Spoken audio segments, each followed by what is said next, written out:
Welcome to Red Tech Channel, a new way to learn. Welcome to Red Tech Channel, a new way to learn. तो आज हम top 10 questions के बारे में discuss करेंगे on इंटीग्रोमेट्री system से related. Please watch the previous MCQ video also. Before watching this, the link is given in the description. So let's begin. Question number 11. What is the term for the outer layer of the epidermis that is consistently shedding and being replaced? तो हमें epidermis की जो outer layer है उसको बताना है जो बार बार replace होती रहती है और शेडिंग होती रहती है. तो ऑप्शन है हमारा, ऑप्शन 1 है हमारा स्ट्रेटम कोरिनियम, ऑप्शन 2 है हमारा स्ट्रेटम बेसल, ऑप्शन 3 है हमारा स्ट्रेटम स्पाइनोसम एंड ऑप्शन 4 है हमारा स्ट्रेटम ग्रेनुलोसम. तो राइट आंसर होगा हमारा ऑप्शन नंबर 1 यानी कि स्ट्रेटम कोरिनियम. सो ये हमारी आउटर मोस्ट लेयर होती है एपिडर्मिस की जो बार बार रिप्लेस होती रहती है किसके द्वारा, by the division of cells. तो सेल्स के जो डिवीजन्स है उसके द्वारा जो ये लेयर है वो रिप्लेस होती रहती है. Question number 12. Which of the following is not a function of hair?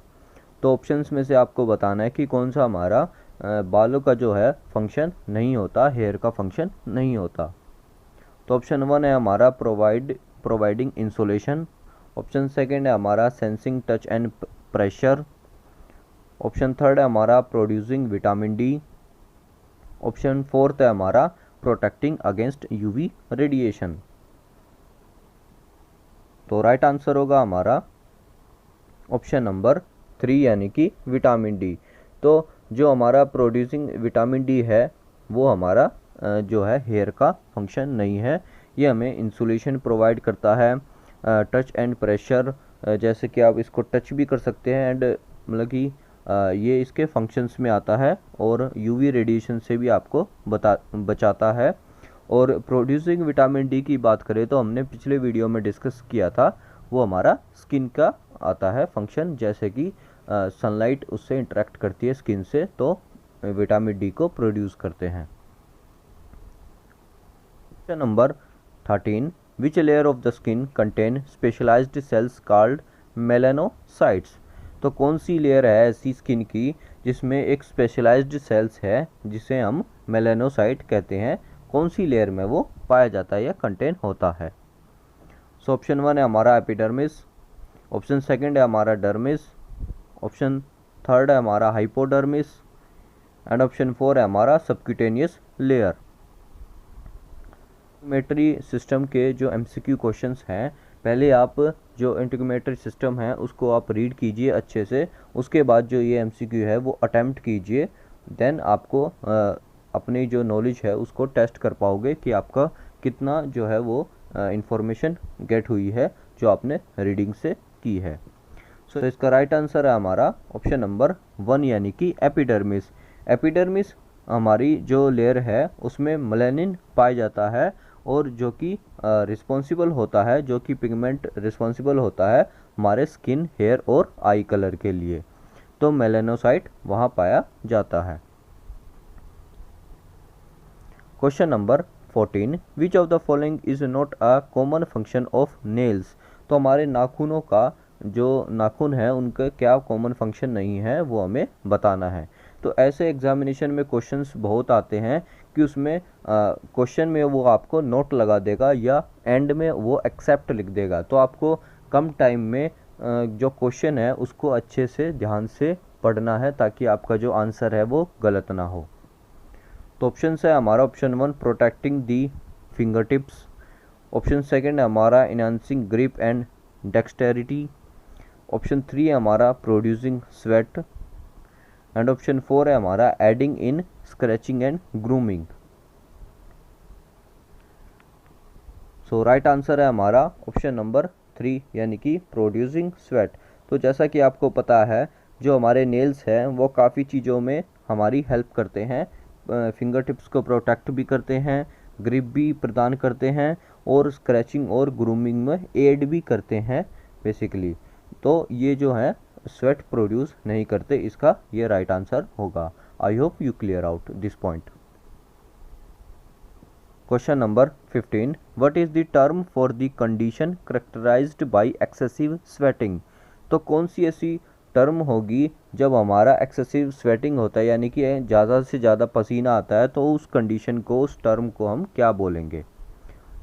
तो ऑप्शन 1 है हमारा हाइपर हाइड्रोसिस, ऑप्शन सेकंड है हमारा हाइपर हिड्रोसिस, हाइपोहिड्रोसिस, ऑप्शन थर्ड है हमारा एनहाइड्रोसिस एंड ऑप्शन 4 है हमारा डाईफोरेसिस।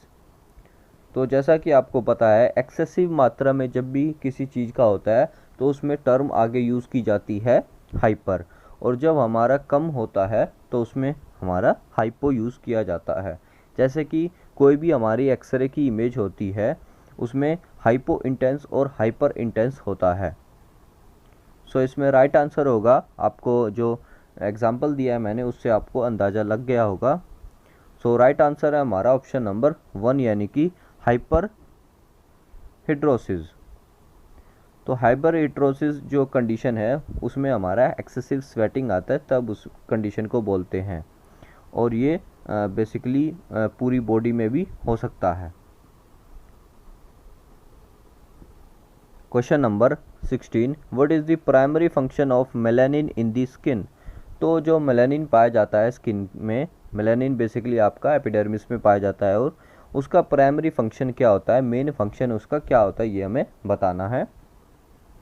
ऑप्शन 1 है हमारा protecting against UV radiation, option second है हमारा टेम्परेचर रेगुलेशन, ऑप्शन थर्ड है हमारा sensation of touch and option 4 है हमारा फैसिलिटेटिंग वुंड हीलिंग। तो जो स्किन में मेलानिन की मात्रा होती है उससे बेसिकली कलर भी डिफाइंड होता है, तो इस ऑप्शंस में से आपको बताना है। राइट आंसर होगा हमारा ऑप्शन नंबर 1 यानी कि प्रोटेक्टिंग अगेंस्ट यूवी रेडिएशन। जो यूवी रेडिएशन होती है बेसिकली उससे मेलानिन हमें बचाता है, ये इसका एक प्राइमरी फंक्शन होता है। जो मेलानिन है वो एक पिगमेंट होता है, मेलानोसाइट से प्रोड्यूस होता है और हमें यूवी रेडिएशन से बचाता है। किससे? यूवी रेडिएशन से bye absorbing and dissipating the harmful red, यानी कि उनको कुछ को एब्जॉर्ब कर लेता है और कुछ को डिसिपेट कर देता है, सरफेस ऑफ द स्किन पे फैला देता है। तो ये इसका बेसिकली प्राइमरी फंक्शन आता है। तो ये काफ़ी इंपॉर्टेंट क्वेश्चन है एग्जाम पर्सपेक्टिव से, ये आप ध्यान रखना। Question number 17, what is the term for the outer most layer of the hair shaft.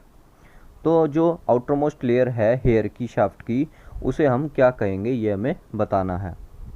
So option 1 है हमारा कोर्टेक्स, ऑप्शन सेकंड है हमारा मेडुला, ऑप्शन थर्ड है हमारा कटिकल एंड ऑप्शन 4 है हमारा पेपिला। तो ये जो क्वेश्चंस है, कुछ क्वेश्चंस जो है काफ़ी आपको नहीं आएंगे, तो कोई बात नहीं, आप इसको प्रैक्टिस कीजिए, उसके बाद आपको अच्छे से आ जाएंगे। और रिवाइज़ कीजिए जो अपना इंटीग्रोमेट्री सिस्टम है उससे रिलेटेड, क्योंकि हालांकि जो रेडियोग्राफर स्टूडेंट होते हैं वो इंटीग्रोमेट्री सिस्टम को स्किप कर देते हैं या इग्नोर करते हैं, इसलिए मैं फर्स्ट ऑफ ऑल इसके जो है MCQ लेके आया हूँ। तो राइट आंसर है हमारा ऑप्शन नंबर 3 यानी कि कटिकल।